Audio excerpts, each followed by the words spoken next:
নমস্কার, আমি পরমা। অনুর গল্পের আসরে আজ আরেকটি ছোট গল্প নিয়ে আমি হাজির। আজ শোনাব বিখ্যাত কথা সাহিত্যিক বিভূতিভূষণ বন্দ্যোপাধ্যায়ের লেখা সেই বিখ্যাত ছোট গল্প তাল নবমী। আসুন গল্পটি শুনে নেওয়া যাক। ঝমঝম বর্ষা, ভাদ্র মাসের দিন। আজ দিন 15 ধরে বর্ষা নেমেছে, তার আর বিরামও নেই, বিশ্রামও নেই। ক্ষুদিরাম ভট্টাচার্যের বাড়িতে আজ 2 দিন হাঁড়ি চড়েনি। ক্ষুদিরাম সামান্য আয়ের গৃহস্থ। জমি জমার সামান্য কিছু আয় এবং 2-4 ঘর শিষ্য যজমানের বাড়ি ঘুরে ঘুরে কায়িক ক্লেশে সংসার চলে।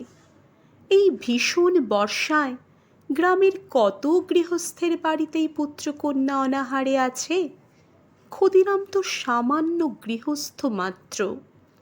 যজমান বাড়ি থেকে যে কটি ধান এসেছিল তা ফুরিয়ে গিয়েছে। ভাদ্রের শেষে আউশ ধান চাষিদের ঘরে উঠলে তবে আবার কিছু ধান ঘরে আসবে। ছেলেপুলেরা দুবেলা পেট পুড়ে খেতে পাবে। নেপাল ও গোপাল ক্ষুদিরামের 2 ছেলে। নেপালের বয়স বছর 12, গোপালের 10। কদিন থেকে পেট ভরে না খেতে পেয়ে ওরা 2 ভাই সংসারের ওপর বিরক্ত হয়ে উঠেছে। নেপাল বললে, এই গোপলা, খিদে পেয়েছে না তোর? গোপাল ছিপ চাঁচতে চাঁচতে বলল, দাদা। মাকে গিয়ে বল, আমারও পেট চুই চুই করছে। মা বকে, তুমি যাও দাদা। বকুকগে, আমার নাম করে মাকে বলতে পারবি নে? এমন সময় পাড়ার শিবু বাড়ুজ্যের ছেলে চুনিকে আসতে দেখে নেপাল ডাকলে, ও চুনি, শুনে যা। চুনি বয়সে নেপালের চেয়ে বড়, অবস্থাপন্ন গৃহস্থের ছেলে, বেশ চেহারা। নেপালের ডাকে এসে ওদের উঠোনের বেড়ার কাছে দাঁড়িয়ে বললে, কি? আয় না ভেতরে। না, যাব না, বেলা যাচ্ছে। আমি জটি পিসিমাদের বাড়ি যাচ্ছি, মা সেখানে রয়েছে কি না ডাকতে যাচ্ছি। কেন, তোর মা এখন সেখানে যে? ওদের ডাল ভাঙতে গিয়েছে। তাল নবমীর বের তো আসছে এই মঙ্গলবার, ওদের বাড়ির লোকজন খাবে। সত্যি? তা জানিস নে বুঝি? আমাদের বাড়ির সবাইকে নেমন্তন্ন করবে, গাঁয়েও বলবে। আমাদেরও করবে? সবাইকে যখন নেমন্তন্ন করবে তো ওদের কি বাদ দেবে? চুনি চলে গেলে নেপাল ছোট ভাইকে বললে, আজ কি বার রে? তা তুই কি জানিস? আজ শুক্রবার বোধ হয়, মঙ্গলবারে নেমন্তন্ন। গোপাল বললে, কি মজা না দাদা? চুপ করে থাক, তোর বুদ্ধি শুদ্ধি নেই। তাল নবমীর বেরতোয় তালের বড়া করে, তুই জানিস? গোপাল সেটা জানতো না, কিন্তু দাদার মুখে শুনে খুব খুশি হয়ে উঠল। সত্যিই তা যদি হয় তবে সে সুখাদ্য খাবার সম্ভাবনা বহু দূরবর্তী নয়, ঘনিয়ে এসেছে কাছে। আজ কী বার সে জানে না, সামনের মঙ্গলবারে নিশ্চয় তার আর বেশি দেরি নেই। দাদার সঙ্গে বাড়ি যাবার পথে পরে জটি পিসিমার বাড়ি। নেপাল বললে, তুই দাঁড়া, ওদের বাড়ি ঢুকে দেখে আসি, ওদের বাড়ি তালের দরকার হবে, যদি তাল কেনে। এই গ্রামের মধ্যে তালের গাছ নেই, মাঠে প্রকাণ্ড তাল দিঘি। নেপাল সেখান থেকে তাল কুড়িয়ে এনে গায়ে বিক্রি করে। জটি পিসিমার সামনেই দাঁড়িয়ে।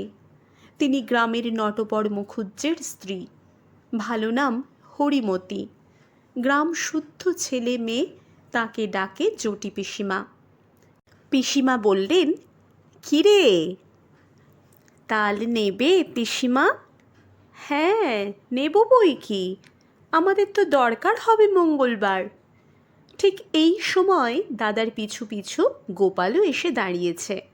জটি পিসিমা বললেন, পেছনে কে রে? গোপাল? তা সন্ধেবেলা দুই ভাই গিয়েছিলি কোথায়? নেপাল সলজ্জ মুখে বললে, মাছ ধরতে। পেলি? ওই দুটো পুঁটি আর একটা ছোট বেলে। তাহলে যাই পিসিমা? আচ্ছা, এসো গে বাবা, সন্ধে হয়ে গেল, অন্ধকারে চলাফেরা করা ভালো নয় বর্ষাকালে। জটি পিসিমা তাল সম্বন্ধে আর কোনো আগ্রহ দেখালেন না, বা তাল নবমীর ব্রত উপলক্ষে তাদের নিমন্ত্রণ করার উল্লেখও করলেন না। যদিও দুজনেরই আশা ছিল হয়তো জটি পিসিমা তাদের দেখলেই নিমন্ত্রণ করবেন। এখন দরজার কাছে গিয়ে নেপাল আবার পেছন ফিরে জিজ্ঞেস করলে, তাল নেবেন তাহলে? তাল? তা দিয়েছেও বাবা। কটা করে পয়সায়? দুটো করে দিচ্ছি পিসিমা। তা নেবেন আপনি? তিনটে করেই নেবেন। বেশ কালো হেঁড়ে তাল তো। আমাদের তালের পিঠে হবে তাল নবমীর দিন, ভালো তাল চাই। মিশ কালো তাল পাবেন, দেখে নেবেন আপনি। গোপাল বাইরে এসেই দাদাকে বললে, কবে তাল দিবি দাদা? কাল। তুই ওদের কাছে পয়সা নিস নে দাদা। নেপাল আশ্চর্য হয়ে বললে, কেন রে? তাহলে আমাদের নেমন্তন্ন করবে, দেখিস এখন। দৌড়, তা হয় না। আমি কষ্ট করে তাল কুড়োবো আর পয়সা নেব না? রাত্রে বৃষ্টি নামে, হু হু বাদলার হাওয়া, সেই সঙ্গে পূব দিকের জানালার কপাট দড়ি বাঁধা। হাওয়ায় দড়ি ছিঁড়ে সারা রাত খট খট শব্দ করে ঝড় বৃষ্টির দিনে। গোপালের ঘুম হয় না, তার যেন ভয় ভয় করে।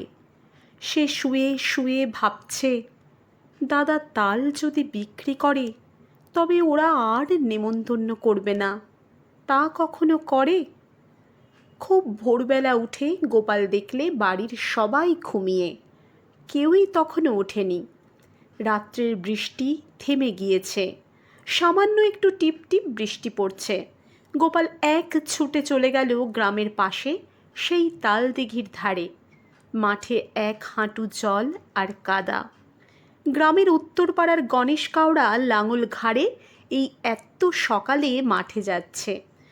ওকে দেখে বললে, কি খোকা ঠাকুর, যাচ্ছ কনে এত ভোরে? তাল কুড়োতে দিঘির পাড়ে। বড্ড সাপের ভয় খোকা ঠাকুর, বর্ষাকালে ওখানে যেও না একা একা। গোপাল ভয়ে ভয়ে দিঘির তাল পুকুরের তালের বনে ঢুকে তাল খুঁজতে লাগলো। বড় আর কালো কুচকুচে একটা মাত্র তাল প্রায় জলের ধারে পড়ে।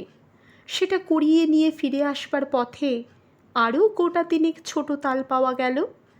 ছেলে মানুষ, এত তাল বয়ে আনার সাধ্য নেই। দুটি মাত্র তাল নিয়ে সোজা একেবারে জটি পিসিমার বাড়ি হাজির। জটি পিসিমা সবে মাত্র সদর দোর খুলে দোরগোড়ায় জলের ধারা দিচ্ছেন। ওকে এত সকালে দেখে অবাক হয়ে বললেন, কী রে খোকা? গোপাল এক গাল হেসে বললে, তোমার জন্যে তাল এনেছি পিসিমা। জটি পিসিমা আর কিছু না বলে তাল দুটো হাতে করে নিয়ে বাড়ির ভেতর চলে গেলেন।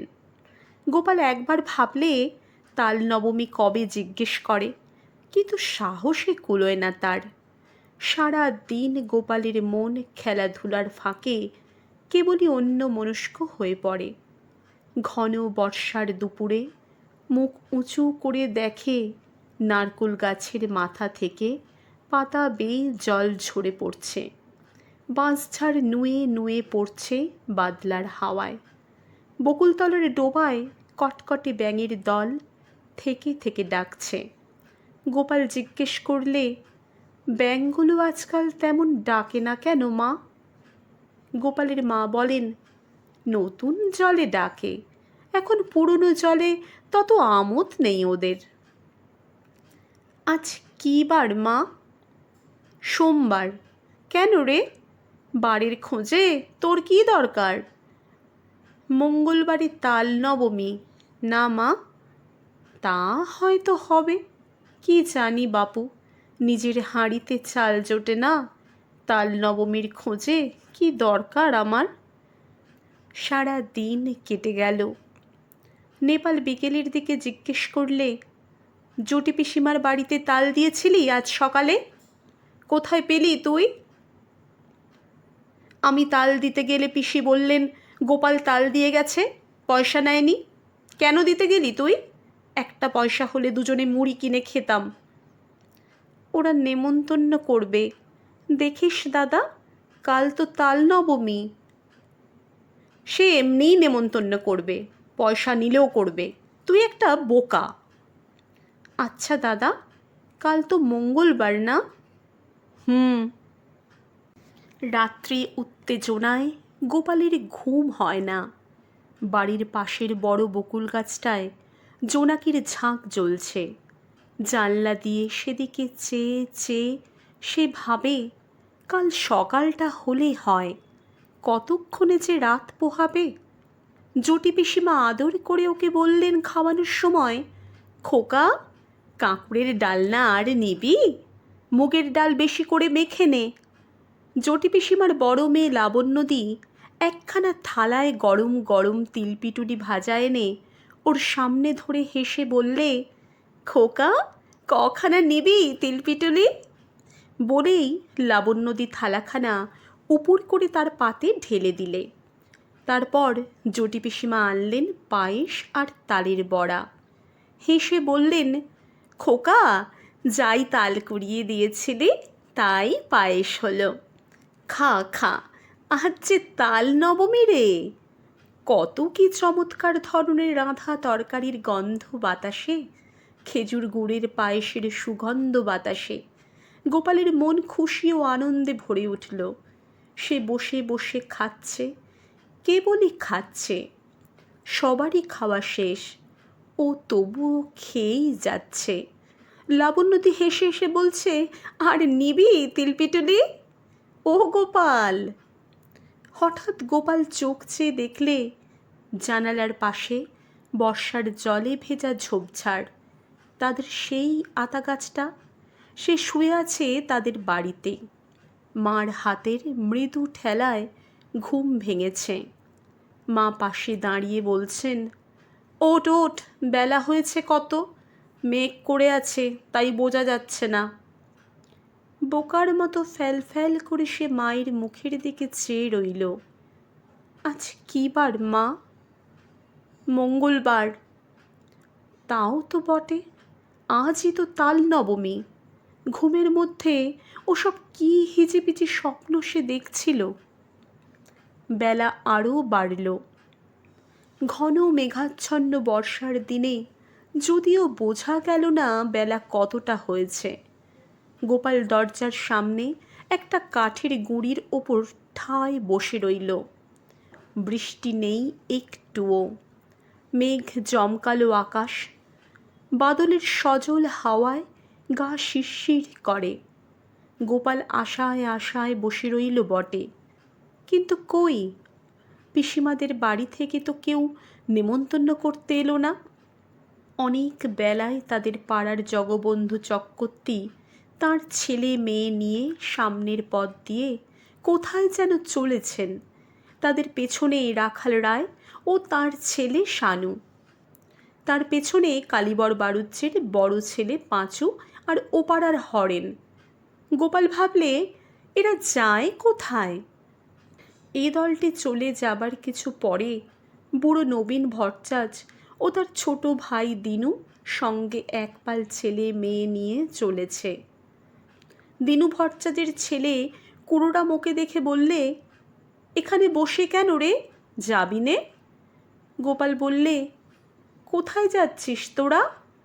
জটি পিসিমাদের বাড়ি তাল নবমীর নেমন্তন্ন খেতে, করেনি তোদের?